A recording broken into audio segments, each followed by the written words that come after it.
过来看到婚姻馆，今仔日通客运走国道，宣布讲可能要取消国道客运敬老票的优待。若是无这个敬老票的优待，婚姻的总站来到台北站，本来一抓201，恢复变做专票42，来回就要84。客运公司讲，因为高铁上市了后，一寡婚姻的少年家拢改坐高铁，即马坐货人愈来愈多，敬老票害客运了一年了2000万，业者实在载袂牢，宣布为新历10月初起要取消敬老票优待。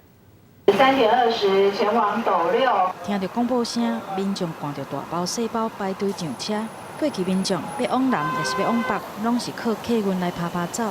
但是高铁的出现，让大家有新的选择。即马就传出有客运的公司，因为高铁来抢走生意，要来取消各道路线的敬老票。我们已经没有办法再由企业自行去吸收这个短收的部分，因此我们必须在今年的10月要开始去取消年长者优惠票的部分。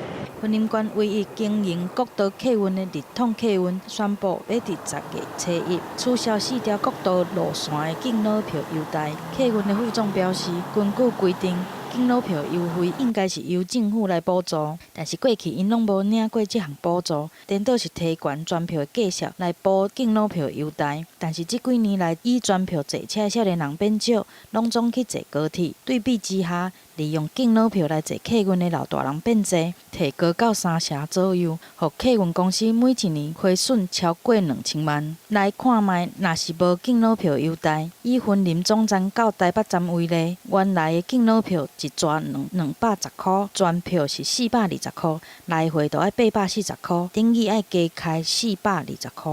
也是两面的啊，他要长期亏损，我们也没得做啊。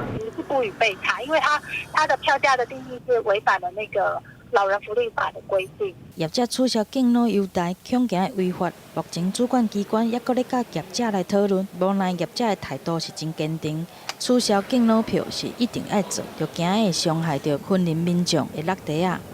记者综合报道。